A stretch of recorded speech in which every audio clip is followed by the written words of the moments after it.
सावन सोमवार व्रत कथा। श्री शिवाय नमस्तुभ्यम। हर हर महादेव। आप सभी भक्तों को सावन के पहले सोमवार की हार्दिक शुभकामनाएं। आप सभी का दिन शुभ और मंगलमय हो। भगवान भोलेनाथ की कृपा हम सभी भक्तों पर सदा सर्वदा बनी रहे। जैसा कि हम सभी जानते हैं कि आज श्रावण माह का पहला सोमवार है। हिंदू धर्म में श्रावण का महीना बहुत पवित्र माना जाता है। इसे धर्म कर्म का माह भी कहा जाता है। सावन महीने का धार्मिक महत्व तो बहुत ज्यादा है।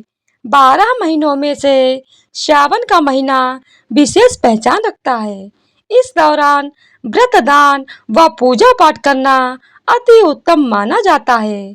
इस बार श्रावण अपने आप में अनूठा है। हमारे पुराणों और धर्म ग्रंथों को उठाकर देखें तो भोलेनाथ की पूजा के लिए सावन के महीने की महिमा का अत्यधिक महत्व है।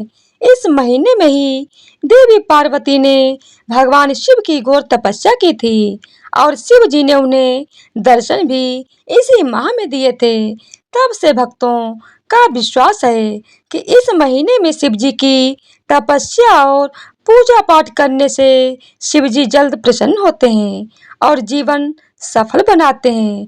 तो आइए अब श्रवण करते हैं श्रावण सोमवार की पौराणिक कथा, जिसे सुनने मात्र से ही भोलेनाथ की कृपा प्राप्त होती है। अमरपुर नगर में एक धनी व्यापारी रहता था और दूर दूर तक उसका व्यापार फैला हुआ था। नगर में उस व्यापारी का सभी लोग मान सम्मान करते थे। इतना सब कुछ होने पर भी वह व्यापारी अंतर मन से बहुत दुखी था, क्योंकि उस व्यापारी का कोई पुत्र नहीं था। दिन रात उसे एक ही चिंता सताए रहती थी कि उसकी मृत्यु के बाद उसके इतने बड़े व्यापार और धन संपत्ति को कौन संभालेगा। पुत्र पाने की इच्छा से वह व्यापारी प्रत्येक सोमवार भगवान शिव की व्रत पूजा किया करता था। सायंकाल को व्यापारी शिव मंदिर में जाकर भगवान शिव के सामने घी का दीपक जलाया करता था। उस व्यापारी की भक्ति देखकर एक दिन देवी पार्वती ने भगवान शिव से कहा, हे प्राणनाथ, यह व्यापारी आपका सच्चा भक्त है। कितने दिनों से यह सोमवार का व्रत और पूजा नियमित कर रहा है। हे प्रभु, आप इस व्यापारी की मनोकामना को अवश्य पूर्ण करें। भगवान शिव ने मुस्कुराते हुए कहा, हे पार्वती, इस संसार में सबको उसके कर्म के अनुसार फल की प्राप्ति होती है। प्राणी जैसा कर्म करता है उसे वैसा ही फल प्राप्त होता है। इसके बावजूद भी पार्वती जी नहीं मानी। उन्होंने भगवान भोलेनाथ से आग्रह करते हुए कहा, नहीं प्राणनाथ, आपको इस व्यापारी की इच्छा पूरी करनी ही पड़ेगी, क्योंकि यह आपका अनन्य भक्त है। प्रत्येक सोमवार आपका विधिवत व्रत रखता है और पूजा अर्चना के बाद आपको भोग लगाकर एक समय भोजन ग्रहण करता है। आपको इसे पुत्र प्राप्ति का वरदान देना ही होगा। देवी पार्वती का इतना आग्रह देखकर भगवान शिव ने कहा, हे देवी, तुम्हारे आग्रह पर मैं इस व्यापारी को पुत्र प्राप्ति का वरदान देता हूँ, लेकिन इसका पुत्र 16 वर्ष से अधिक जीवित नहीं रहेगा। उसी रात भगवान शिव ने स्वप्न में उस व्यापारी को दर्शन देकर उसे पुत्र प्राप्ति का वरदान दिया और उसके पुत्र के 16 वर्ष तक जीवित रहने की बात भी बताई। भगवान के वरदान से व्यापारी को खुशी तो हुई, लेकिन पुत्र की अल्प आयु की चिंता ने उस खुशी को नष्ट कर दिया। व्यापारी पहले की तरह सोमवार का विधिवत व्रत करता रहा। कुछ महीने पश्चात उसके घर अति सुंदर पुत्र उत्पन्न हुआ। पुत्र जन्म से व्यापारी के घर में खुशियां भर गईं। बहुत धूमधाम से पुत्र जन्म का समारोह मनाया गया। व्यापारी को पुत्र जन्म की अधिक खुशी नहीं हुई, क्योंकि उसे पुत्र की अल्प आयु के रहस्य का पता था। उस व्यापारी के अलावा यह रहस्य घर में किसी को नहीं मालूम था। विद्वान ब्राह्मणों ने उस पुत्र का नाम अमर रखा। जब अमर 12 वर्ष का हुआ तो शिक्षा प्राप्ति के लिए उसे वाराणसी भेजने का निश्चय हुआ। व्यापारी ने अमर के मामा दीपचंद को बुलाया और कहा कि अमर को शिक्षा प्राप्त करने के लिए वाराणसी छोड़ आओ। अमर अपने मामा के साथ शिक्षा प्राप्त करने के लिए चल दिया।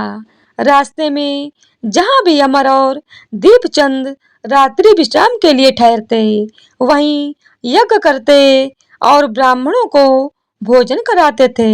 लंबी यात्रा के बाद अमर और दीपचंद एक नगर में पहुंचे।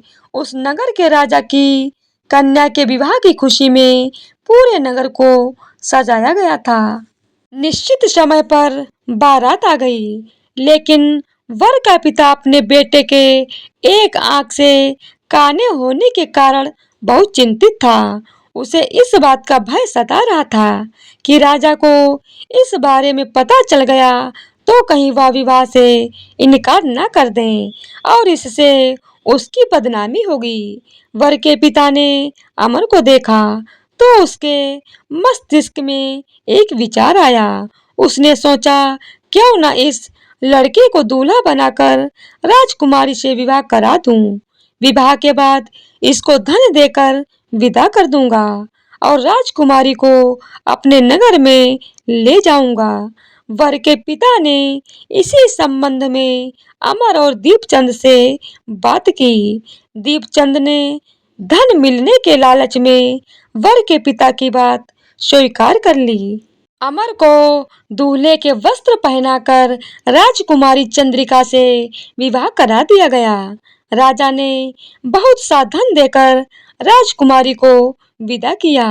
अमर जब लौट रहा था तो सच नहीं छिपा सका और उसने राजकुमारी की ओढ़नी पर लिख दिया कि राजकुमारी चंद्रिका, तुम्हारा विवाह तो मेरे साथ हुआ है, लेकिन मैं तो वाराणसी में शिक्षा प्राप्त करने के लिए जा रहा हूँ। अब तुम्हें जिस नवयुवक की पत्नी बनना पड़ेगा वह एक आंख से काना है। जब राजकुमारी ने अपनी ओढ़नी पर लिखा हुआ देखा और उसे पढ़ा तो उसने काने लड़के के साथ जाने से इनकार कर दिया। जब राजा को जानकारी मिली कि काने राजकुमार के साथ उसकी पुत्री का विवाह नहीं हुआ है तो राजकुमारी को महल में रख लिया। उधर अमर अपने मामा दीपचंद के साथ वाराणसी पहुंच गया। अमर ने गुरुकुल में पढ़ना शुरू कर दिया। जब अमर की आयु 16 वर्ष पूरी हुई तो उसने एक यज्ञ किया। यज्ञ की समाप्ति पर ब्राह्मणों को भोजन कराया और खूब अन्न वस्त्र दान किए। रात को अमर अपने शयन कक्ष में सो गया। शिव जी के वरदान के अनुसार शयनावस्था में ही अमर के प्राण पखेरु उड़ गए। सूर्योदय पर मामा अमर को मृत देखकर रोने पीटने लगे। आसपास के लोग भी एकत्र होकर दुख प्रकट करने लगे। मामा के रोने विलाप करने के स्वर समीप से गुजरते हुए भगवान शिव और माता पार्वती ने भी सुने। पार्वती जी ने भगवान से कहा, प्राणनाथ, मुझे इसके रोने के स्वर सहन नहीं हो रहे हैं। आप इस व्यक्ति के कष्ट अवश्य दूर करें। भगवान शिव ने पार्वती जी के साथ अदृश्य रूप में समीप जाकर अमर को देखा तो पार्वती जी से बोले, हे देवी, यह तो उसी व्यापारी का पुत्र है जिसे मैंने 16 वर्ष की आयु का वरदान दिया था। इसकी आयु तो पूरी हो गई। पार्वती जी ने फिर भगवान शिव से निवेदन किया, हे प्राणनाथ, आप इस लड़के को जीवित करें, नहीं तो इसके माता पिता पुत्र की मृत्यु के कारण रो रो कर अपने प्राणों का त्याग कर देंगे। इस लड़के का पिता तो आपका परम भक्त है, वर्षों से सोमवार का व्रत करते हुए आपको भोग लगा रहा है। देवी पार्वती के आग्रह करने पर भगवान शिव ने उस लड़के को जीवित होने का वरदान दिया। भगवान शिव के आशीर्वाद से कुछ ही पल में वह जीवित होकर उठ बैठा। शिक्षा समाप्त करके अमर अपने मामा के साथ अपने नगर की ओर चल दिया। दोनों चलते हुए उसी नगर में पहुंचे जहां अमर का विवाह हुआ था। उस नगर में भी अमर ने यज्ञ का आयोजन किया। समीप से गुजरते हुए नगर के राजा ने यज्ञ का आयोजन देखा तो राजा ने अमर को तुरंत ही पहचान लिया। यज्ञ समाप्त होने पर राजा अमर और उसके मामा को महल में ले गए और कुछ दिन उन्हें महल में रखकर बहुत सा धन और वस्त्र देकर राजकुमारी के साथ विदा किया। रास्ते में सुरक्षा के लिए राजा ने बहुत से सैनिकों को भी साथ भेजा।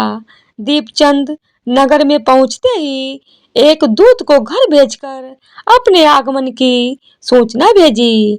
अपने बेटे अमर के जीवित वापस लौटने की सूचना से व्यापारी बहुत प्रसन्न हुआ। व्यापारी ने अपनी पत्नी के साथ स्वयं को एक कमरे में बंद कर रखा था। भूखे प्यासे रहकर व्यापारी और उसकी पत्नी बेटे की प्रतीक्षा कर रहे थे। उन्होंने प्रतिज्ञा कर रखी थी कि यदि उन्हें उनके बेटे की मृत्यु का समाचार मिला तो दोनों अपने प्राण त्याग देंगे। व्यापारी अपनी पत्नी और मित्रों के साथ नगर के द्वार पर पहुंचा। अपने बेटे के विवाह का समाचार सुनकर और पुत्र वधू राजकुमारी चंद्रिका को देखकर उसकी खुशी का ठिकाना न रहा। उसी रात भगवान शिव ने व्यापारी के स्वप्न में आकर कहा, हे श्रेष्ठी, मैंने तेरे सोमवार के व्रत करने और व्रत कथा सुनने से प्रसन्न होकर तेरे पुत्र को लंबी आयु प्रदान की है। भगवान शिव की बातें सुनकर व्यापारी स्वप्न में ही बहुत प्रसन्न हुआ। सोमवार का व्रत करने से व्यापारी के घर में खुशियां लौट आईं। शास्त्रों में लिखा है कि जो स्त्री पुरुष सोमवार का विधिवत व्रत रखते हैं और व्रत कथा को सुनते हैं, उनकी सभी इच्छाएं पूरी होती हैं। तो एक बार प्रेम से बोलिए, हर हर महादेव। माता पार्वती की जय हो।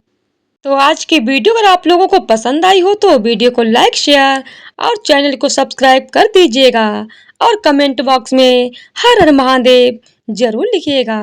हर हर महादेव। धन्यवाद दोस्तों।